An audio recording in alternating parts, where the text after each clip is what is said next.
Hi, welcome to my food pyramid. So, I've been talking about these food groups for the last 2 years or something, and gotten quite deep into nutrition and explained why some of it is good and some of it is bad. So, I'm not going to talk about it over again because that would be a 10-hour video or even longer probably.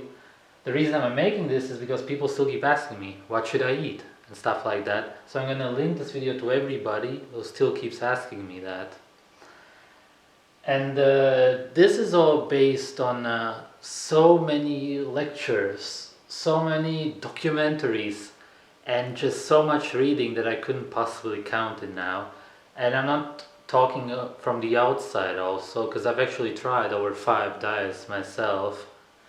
Anyway, at the top, above all food, there is the sun. And why the sun is the essential key for human health, I would hope that most of us understand. And this is sun bathing, sun gazing also, putting your water in the sun or even your food. And I'll link you to a video of Kruse, this guy who talks about the relation between the sun and food and what it's all actually about. And even though I don't agree with him fully, and I suppose none of us agree with anybody fully, as usual, use it as food for thought. So I'm going to talk about this now in a second. Firstly, when talking about any kind of food and choosing what to eat, the most important thing to think about is bacteria. A lot of stuff that we eat nowadays is pretty much useless for our health because of the missing beneficial bacteria. So there's hardly any benefit for our health because it's not all about nutrition.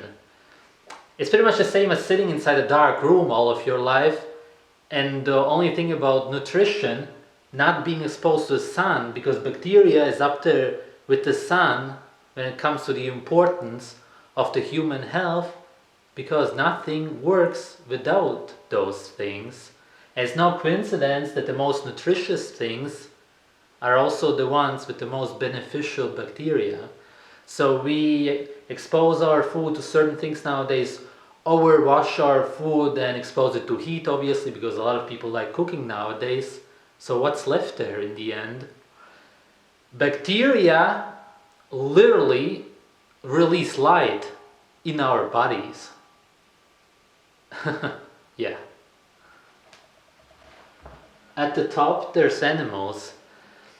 Throughout history, humans have always strived to eat animals. It's a so-called trophy food. The kings, the tribe leaders, they always ate the organs, and even the hunters today, they eat the organs and give the muscle meat, sell it to the public. In the world we live in, it's either kill or die. And it's beautiful, it's a circle. If you don't follow nature's path and you don't listen to your body, then you have two choices. You can simply kill yourself, or you can die slowly from disease by not eating these things. That's that. So, organs and muscle are the easiest to digest food there is for the human. And organs are the most nutritious food in general. Nothing at all compares to it. It's the fountain of health. And you can ferment also these things and make high meat. That's why I talked about the bacteria. And some nutrients are removed then, or lowered, that is. But vitamin K2, for example, is increased. And of course, if you cook it rare, then medium rare, and then well done. But well done pretty much means, well, it's done, as in it's destroyed. And eggs, there's also fish eggs and duck eggs and stuff, not only the things we see in the shop. And fish eggs don't have to be eaten as caviar, as in overly salted. You can also get them simply from the whole fish. And dairy can also be fermented for the bacteria. Obviously, drinking the whole milk as such is the best and heals a lot of disease. It's so incredibly nutritious. Same as eggs. There's everything for the animal to grow out of from the egg. Makes sense. And the milk is to make the baby, so to speak, grow up. It also makes sense why it's so nutritious and why it even heals autism. So cheese and butter, we all know, and then there's 100 other things, and yogurt, so many things. People have been eating milk and making milk products for a very long time now. And even though these byproducts have things missing, if you don't tolerate lactose, then it may actually still be an option, because it's still way better than anything from the plant world.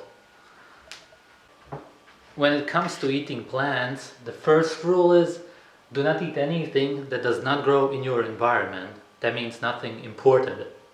This is incredibly important.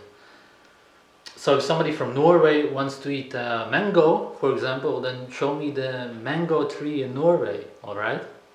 The other rule is do not eat anything that cannot be eaten raw, because there's a lot of plant products that are even toxic, and in many cases the chemicals are very damaging to humans. So somebody has to be really, really stupid to not understand that if food is toxic in its raw form, that it should not be eaten, even when it's cooked. And the other thing is that there's two reasons why plants are in no way essential for any human. Firstly, there's no nutrients in plants that require that we do not get from our natural diet. Secondly, there's humans who are allergic to certain plants. So you cannot say that any fruit, vegetable, any seed, anything from the plant world is essential for us, because there will always be humans, and quite a few, that are allergic to that certain thing. Whereas when it comes to animals, if we would be allergic to meat, we would be allergic to ourselves in most cases, which would mean that we wouldn't be here in the first place. We would already be dead because we would be allergic to ourselves. Makes sense. So fruit should only be eaten in season, and it will always cause a lot of nerve damage and a lot of things. It should never be overeaten. But seeing as people are supposed to be in ketosis, in at least Europeans, most of the time of the year, that's when they would heal from any damage done at all, if any, when eating a lot in summer, for example. Whereas people who live in warmer climates could be eating them way more often. So it really depends, again, where you live. Vegetables, humans usually always stayed away from them, and green things as such. People that I listen to when it comes to health, they usually recommend juicing them. But juicing is unnatural, so if you would eat them, you should eat them raw, and if you eat them raw, you will get so many health problems that I would hardly recommend eating any vegetables. That would be in the case of starvation only. For myself also. Seeds. The only seeds I could possibly recommend are nuts, the so-called nuts from the trees. And that's only because it's more or less natural to occasionally eat them, the ones that you actually open yourself. Other than that, in the quantities we get them, and because they are roasted nowadays anyway, no, because the fats are so damaging in large quantities.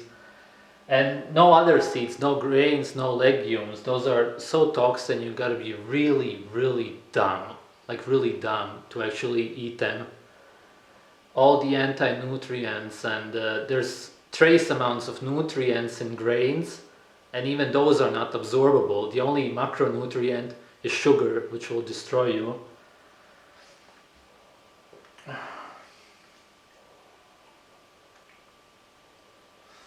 So those would be outside here. I would maybe, and only maybe, eat, if I was in a Chinese prison, rice with some vegetables. That's what they offered there.